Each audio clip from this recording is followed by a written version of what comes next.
Welcome into episode number 10 of Cheers to Baseball, presented by our friends at Old Dominic. He's Chris Tomino. I'm Kevin McAlpin. Middle of January, and Chris, while it may not feel like it here in the Atlanta metro area, temperatures at night have been down into the teens. We've had wind chills into the single digits. Believe it or not, we're less than a month away from pitchers and catchers. Braves will be reporting to Northport for spring training number 5 already on February the 14th. Their first workouts on the 15th. So, again, it might not feel like it here in Atlanta, but baseball's not too far away, is it? Yeah, look, I don't know if you trust Wikipedia, if you go to Wikipedia at all, but I can give you the shorter Reader's Digest version of spring training. Wikipedia's got a really good one. If you type in spring training on Wikipedia, they're going to give you the when did it go to Florida, when did it go to Arizona. They give you the dates. Catalina Island. We got some video here of spring training. It's crazy how it used to stop like in the Carolinas, and then it went further. It's been held in Cuba. So there's so much stuff going on in spring training. But it's funny, we're going to talk about Alex Anthopoulos coming up in a second. He was asking me about my first one. And at West Palm Beach, when they shared with Montreal Expos, I'm not even kidding about this. There was a chain link fence, and you stepped over it, and you kind of like, look, you go, I think I'm in sort of the stadium. No security, no nothing. and even that part of it has changed. It's a business now. 12,000, 13,000 seat buildings. Arizona, the state, went all in. Mm-hmm. They were basically, we talk about the transfer portal in college football. They were trying to find takers. Yeah. Cincinnati, do you really want to be there? The Dodgers, Vero Beach, forever. What are you doing in Florida? Come out to Arizona. And there was so much taxpayer money spent on these buildings and facilities. And and I know the difference between Arizona and Florida is the proximity of everybody to each other. Yeah. Florida is spread out. Mm-hmm. The Braves realized what spread out meant for them. They actually moved in part because of the spread out factor. Why are we traveling all over God's green earth? In Arizona, everything was a lot more compressed. It's funny. Brian Snitker used to say we would leave Orlando in the dark. Yeah. And we would come back in the dark. There were days where they would go from Central Florida to West Palm to Jupiter over to Fort Myers, which is like a 3.5, 4 hour drive without traffic. It was a long, long day. You think about how much more time they have on the field and how much different it is.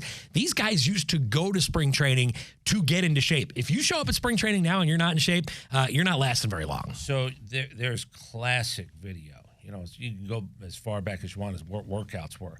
Guys doing jumping jacks, toe touches, putting down their cigarettes as they basically ran onto the field. I guess we're going to do something today. Take one more drag and put it down. But, yeah, you're right. It's 365. Your body is your business. These guys used to get into shape. But I'm just telling you, the history of spring training, if you just want to just read about it, the short version is Wikipedia. There have been books written about spring training. Again, I'm not kidding. When people hear Cuba, they go, Cuba. It's like, yeah, Cuba. Yeah. Because they were looking for warm weather. They were looking for as much time on the field as possible. The stops that they would make in certain cities to go play the big league club exhibition type games. Now, we've seen that. Turner Field opened up with, I think it was the Yankees. I think the Yankees came in 97 to play like 2 games before the regular season started. But that stuff's been going on for a long time as well. They used to go play colleges. Yeah. Bobby Richardson would talk about when he was the coach at South Carolina. Here come the Yankees. The Yankees would go to the college and actually play on their way back to New York, play in South Carolina for a couple of games. It's funny you bring this up because I was just down at the Brave Spring Training Complex in Northport. Greg McMichael, his whole staff, did an awesome job with Fantasy Camp. Week 2 is there right now. But it's funny you mentioned that because I was talking to some of the former big leaguers. Pete Smith's one of them.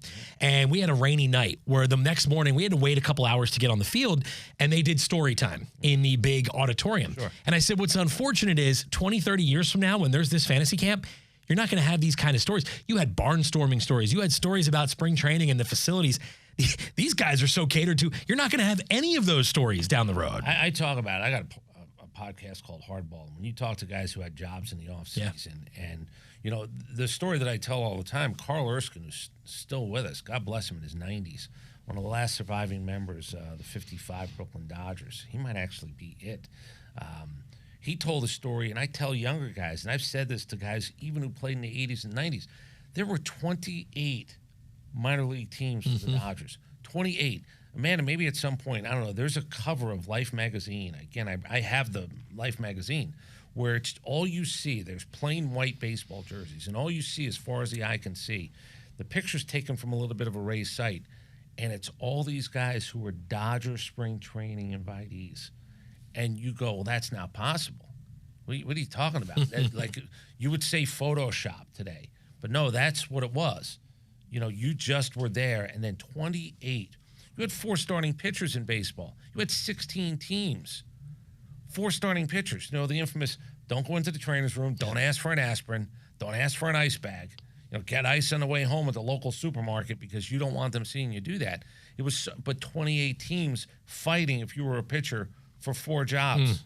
It's unbelievable. Yeah. And it's why Don Sutton, who used to be with us for a long, long time on the Braves Radio Network, used to tell the story. He never once missed a start, not only in the regular season, but in spring training as well. And you'd ask him, well, Don, why not? And he goes, because there's a lot of other guys in line waiting to take your job. And that emphasizes just how much that competition really, the cutthroat competition there really was at these camps. It's a business. You know, I think you realize it was a business when the Braves moved to Wide World of Sports. You go, oh, that kind of makes sense. Braves and Disney. Oh, that's going to be great for everybody. And it was really good. There were problems, and eventually the marriage broke up for a number of reasons. But you realize then you're marketing spring training much, much more than you ever did. Yeah. And it used to maybe be you drive down to spring training in St. Petersburg and you go, oh, look, there's the Mets at Al Lang Field. Yeah. But it was sort of a quick in and out. Now people actually plan trips to go to spring training, and selling tickets in spring training is a real thing now. It's a big deal when you think about markets and towns like Dunedin, Clearwater, not so much Tampa. That's a bigger city, but Bradenton, Sarasota, Lakeland, who's on you want to talk about being on an island now. If you've ever looked at the state of Florida, map of Florida, Lakeland is dead in the middle. Now, they're about 45 minutes to the West Coast, down to all those teams there. But, man, all those teams that have left Central Florida to go to the coast, some of these small towns rely on that income for 6 months out of the, or 6 weeks out of the year. And West Palm, who lost the Expos and the Mets, and the Braves, all of a sudden, West Palm became a place where a number of teams said, if you go, I'll go, because we actually have an ability now to not travel as far as you have to. So, yeah, we just figured we'd do a little quick spring training. But I've been just the idea, I do think back to what the facility was and what the lack of security was. You'd park in a big parking lot. I'm not even kidding. Step over a chain link fence, walk through a little sort of wired mesh fence, and you know, I think I'm in where the players are going to be in 10 minutes. And sure as shit, that's exactly where you were at that point. Can you imagine Rick Kranitz setting up windows at home plate trying to throw it? I love this one. So I'll tell you again how old I am. There were guys who believed that you set up strings. Yeah. And you'd set up the box and you go, okay, let's hit strings. That's called working the black. And I've seen where the strings were set up like a box you would see. So here's the technology now in baseball. What do you see all the time? You see the strike zone box. Yep. They used to create one with string and have guys throw in spring training to try to vibrate the string. Yeah. If you hit it, the whole thing would vibrate. It was crazy. Really, they've come a long way with the TrackMan. I mean, every field down at the Braves Cup. Yeah, I mean, it's incredible. It really is. Yeah, hang your pants on a nail. Right. Wait, hold on. Go look at what spring training facilities and clubhouses look like now. Plus, how many mounds they have. Yeah. TrackMan, Hitman. At Northport, they have that area. I think it might be 5 mounts. Every single one of them has video and TrackMan set up on it. It's funny you mentioned that. Bruce Benedict was my manager. Steve Avery was our pitching coach on our team at Braves Fantasy Camp. And during story time, he basically said his first minor league team that he went to, I think it was maybe Kingsport, small little place. He walks into the clubhouse. He asks, hey, where's my locker? They said, 3rd nail down on the right. You're on the field in 5 minutes. And it was like, you better get up and get ready. There was no lockers. There was no clubhouse guys. There was no one doing your laundry. It has really come a long, long way. And it's fun to reflect on some of these videos of guys. And I still hold my breath with seeing these guys without batting helmets. Now, I know that velocity has changed, although depending on who you ask, guys were throwing just as hard back then. They just didn't really have a way to quantify how hard it was coming out of the hand. Flannel. Yeah. Flannel. You wore it in Florida and Arizona, and then you dragged your ass to Chicago and Wrigley Field in the middle of summer wearing flannel uniforms. Yeah, advertising. Advertising was a big thing in the minor leagues back when, because they didn't really do it at the major league parks, and all of a sudden major league parks started to do it in the 40s and 50s, and then you go back down, and this was always one of the great, when Pete Rose really got kicked out of baseball, somebody actually made a point of it. Oh, look on the outfield walls. It's every casino in Florida that existed at that point actually had part of the space on the outfield wall, and that certainly has brought its way up to the major leagues now with daily fantasy and everything else. Yeah, no doubt. You probably had some Greyhound racing being promoted out there. Absolutely. Times have certainly changed. There's no doubt about it. And spring training, like I said, it doesn't feel like it here in Atlanta, depending on where you are in the country. It may feel a little bit closer, but I think next week we're getting back into the 50s and 60s. So we're slowly getting there. One guy who, Chris, I did not see in the background of any of these videos was Alex Anthopoulos. We know that he has been a busy man this offseason. Jared Kelenic, he brings in Chris Sale via trade. They add on, they give him a 2-year extension to stay here. And of course, Alex gets the extension through 2031. I'm not saying he was thinking about looking elsewhere, but much like you hear the players talk about, it's nice to get that business out of the way. You can now just focus on this upcoming season. I'm sure he probably breathed a sigh of relief as well, don't you? He is on the record on our radio station here in town, and I'm sure every other outlets. By the way, 680 The Fan. You can find at 680thefan.com just a recent conversation we had with Alex after he signed the deal. He said, I work for Terry McGurk. As long as I work for Terry McGurk, I'm going to be happy. Now, do I think Terry McGurk makes it to 2031 in the official capacity with Liberty? Maybe he does, maybe he doesn't. But Alex has now set up the idea that, and this was a conversation he and I had off the air, but then we had it a little bit on the air. You get the title. He's not, look, he doesn't need a title. He quite honestly doesn't want a title. But baseball says, so nobody could really come after you with the infamous, what's your title? What would the step up have to be? He's the czar of Braves baseball. He's the, I don't know, the king of Braves baseball. And they add that thing on top of GM just to make it official where you go, look, if you ever wanted to come after Alex Anthopoulos, the only thing you could offer him is, wait, there's no job higher than this one. The expansion thing was the thing that I sort of was interested in. If I had an expansion team and I was paying $2 billion to get in, the first guy in all of baseball that I would call would be Alex Anthopoulos. Yeah. Now, a guy who's got great energy, he's young enough, that challenge, how interesting and exciting would it be? Well, I think it's interesting and exciting enough where you go, wow, what would I think about that? 2031 sort of takes that off the table. Don't you think, too, he probably wants to see out a lot of these contracts? You know, you'll see GMs that'll sign a guy for 13 years and go, hey, that's 13 years from now, GM's problem, or 10 years. I'm not going to be here. Right. Yeah. What the hell does he care? But don't you feel like he wants to see some of those long-term contracts out, too? He's got it great. He's made it much better as a job than it certainly was when he took it, and that's credit to him. But there's, you know, am I allowed to use like, okay, whatever you want. Don't fuck with happy. You know, if you're looking over everybody's fence trying to figure out how much better is it over there, and I mean multiple fences, and there are people who do that. You could chase, and you might be good enough to be wanted. I think, though, that Alex Anthopoulos has realized with his kids living in Atlanta, acclimated to the States now, still gets a chance to go back because there's a calendar for this now. While it is 365, 24/7, there is a little bit of family time built in. And I agree with you. Look, you do something once. I had an Uncle Nick. You do something once, they can call you lucky. Do it twice, they can't. You win one World Series. Okay, I'm not telling you were lucky, but things happen in sports. You have to have luck. You had a guy almost break his ankle. You had a guy break his leg, and you still ended up winning that World Series. Yeah. There were elements of luck involved in it. You do it twice, they can't say that, oh, you're the lucky guy who had the horseshoe fall out of his ass and everything went according to, you know, that the baseball god's plan. Yeah. I think he wants to be a guy who's got multiples on his resume because that will absolutely, not necessarily to walk around and go, look what I have. I have 2 of them now. I have 3 of them now. But I think that there are people you're happy for. I think he's genuinely happy for the fans of Atlanta. I think he's happy that Terry McGurk has a World Series ring and Brian Snitker has a World Series ring. Yeah. I think there's no reason to, oh, what's over there? He's been in a few different places. Mm-hmm. You know, if I was him, I'd be flattered if somebody came to me, but the expansion team thing was the one. I don't think there's a job in baseball he wants more than this. Right. And I think he knows that, and by signing that piece of paper, I think he told everybody. And isn't there that ego factor as well, right, where you've seen GMs that have gone, okay, I've taken this team to the mountaintop. I want the challenge of taking that team now as well. So there is a bit of an ego at play, but you've never really seen that side of Ali. He's never shown that side of him at all. No, I think he's a little embarrassed when we call him anything other than general manager, because that's really at the core of his job. Yeah, that means he's over a bunch of people, the title of president, baseball ops, and all this stuff that's really come about in the last handful of years. I don't think he cares about it. I think he wants to be on the road. He likes to go to scout. You know, that's the background that he comes from. He gets along with people. He's never been a body climber.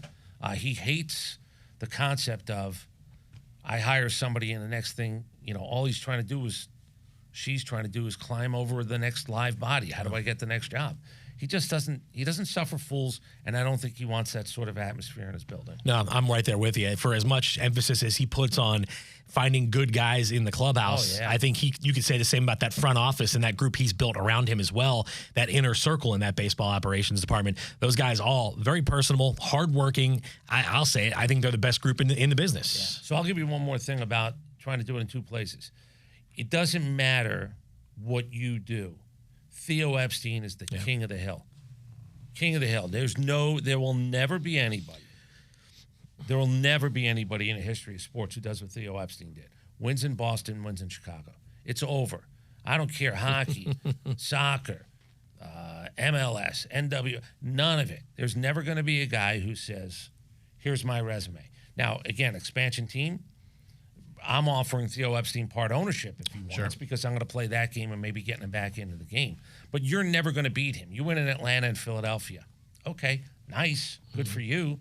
But it ain't Boston and Chicago. So to chase something like that, I just don't think Alex. And by the way, he's young enough in 2031. He's going to get another bite at the apple if this is what he wants to do. No doubt. Yeah. If he wants to continue to do it at this sort of job, he's going to have an opportunity to probably, if it certainly goes well here. Look, could he get fired before 2031? I had that conversation with him. He's got a contract. Doesn't mean he's going to be good enough where in 2028 they look around and go, what the hell's happening around here? We kind of stink. We'll give you Please another don't year. say that. But we'll give you another year because you won the World Series back in 21, but you're kind of on the hot seat. That's the reality of sports as well. And it can change so quickly.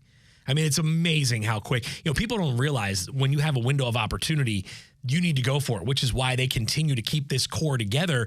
But you and I have talked about it on the air the last couple of years. The Washington Nationals, when you go 5 years from now and say, hey, give me the 10 most recent World Series winners, is anybody going to remember that Washington won the World Series in 2019? No. No. If you go, oh, yeah, Washington won. Oh, yeah, Bryce Harper. Was he an MVP that year? No. Oh, no, he wasn't even on that team. Nope. So that's the other part that comes about when you sort of have that mystical team where you go, what do I know about them? What do I think about them? What do I know about them? Two other things real quick.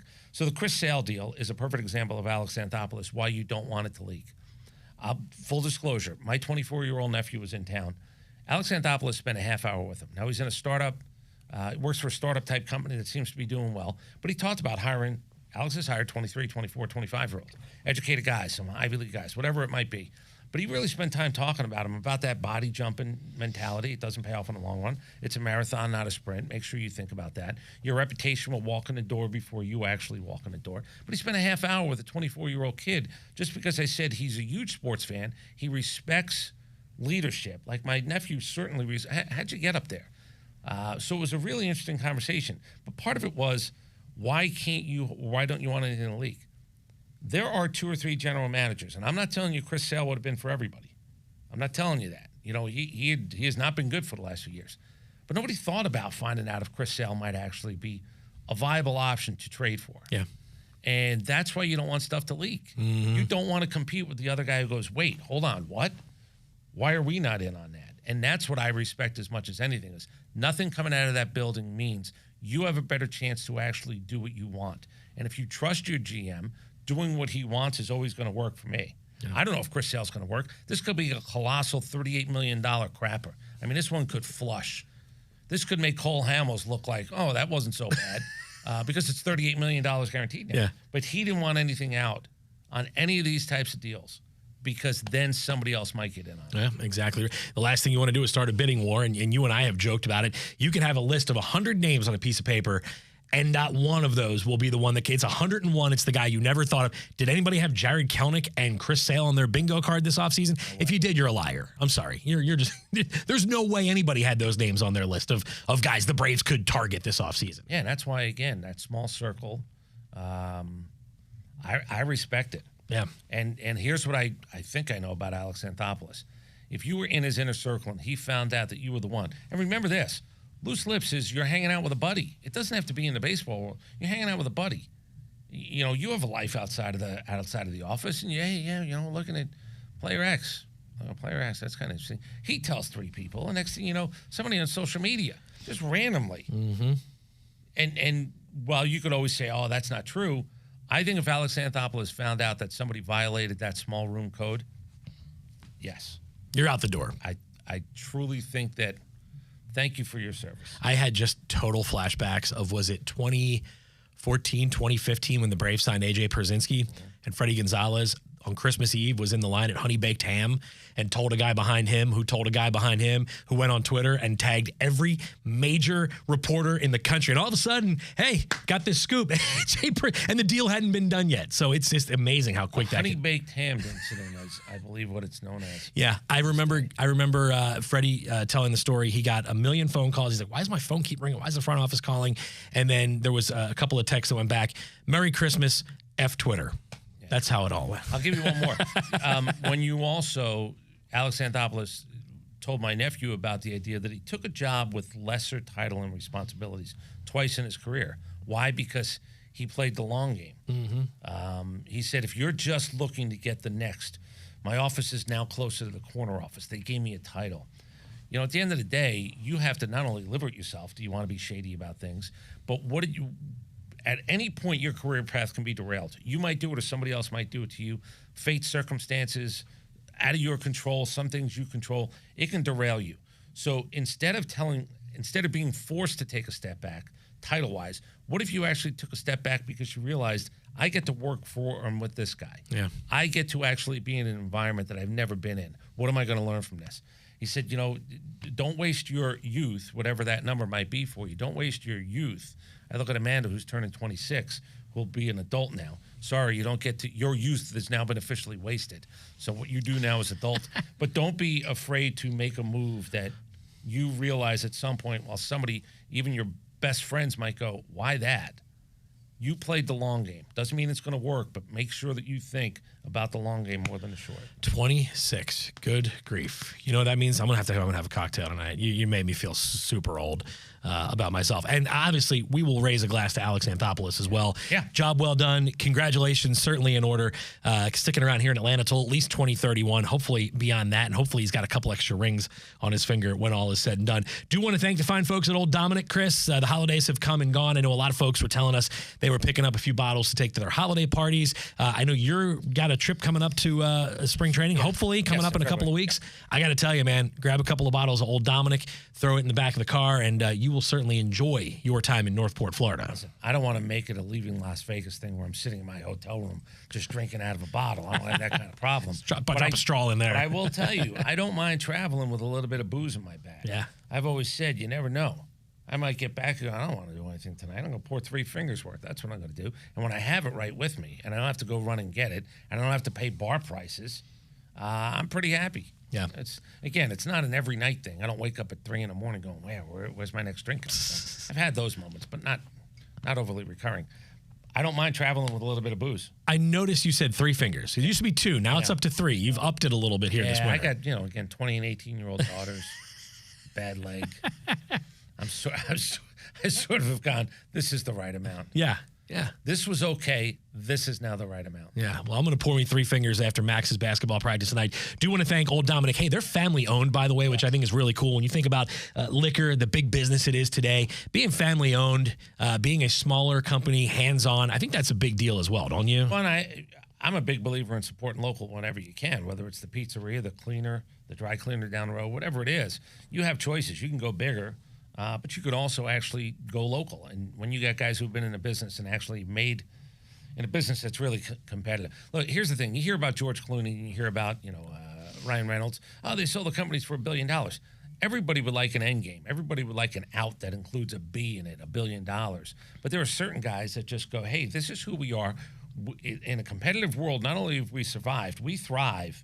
And this is an opportunity, as I said, you can go and bigger and more expensive. Every once in a while, check the dollar amount at the door. Mm-hmm. Go find something that you might actually enjoy at a lesser price. These guys are fair in that department as well for a quality product. 150 years, downtown Memphis, Tennessee. We do want to thank old Dominic for being part of our podcast. Cheers to baseball. So again, cheers to Alex Anthopoulos. Cheers to spring training, and hopefully cheers to some warmer weather, right? And happy birthday. Amanda's like right off camera. She's not like an imaginary friend. We talk about her once in a while, but neither one of us would actually have an ability to push a button or 6 over there. No. So happy birthday, and again, welcome to adulthood. Don't fuck it up because you don't get a chance to say, I'm 24. I didn't know. Yeah. It's over. Yeah. 26. Straighten up. Act like an adult. Man, 26. To be 26 again, just for like a couple of weeks. Just for like 2 weeks. I'm trying to think. I know this is where I'm supposed to say, I got underwear older than her. I don't think I do, but I might have a couple of T-shirts older than her. I would be willing to bet you do. I got a couple of cutoffs. You know, people are talking about Bill Belichick in this town. Listen, I was doing sleeveless when Pat McAfee was still riding his bicycle to school, and I was doing cutoff sweatshirt. I'm not kidding. I was doing cutoff sweatshirts in New Jersey when Bill Belichick lived in a two-bedroom apartment in Secaucus coaching for the Giants. Yeah, I understand the concept. Yeah. Okay. All right. Well, there you go. Good luck. We'll see what happens. Who knows? Maybe there'll be some Belichick news in the not-too-distant future. We know there'll be some baseball news coming up. And again, you and I will get together again next week as we inch closer and closer. Hopefully, we can start wearing some lighter clothes because this cold weather is for the birds. So, Braves Fest next weekend, Saturday. You and I will be there as well. We'll give you more details on that next week, so stay tuned. And in the meantime, enjoy some old Dominic. Enjoy the off season, and we'll see you again next week on another edition of Cheers to Baseball.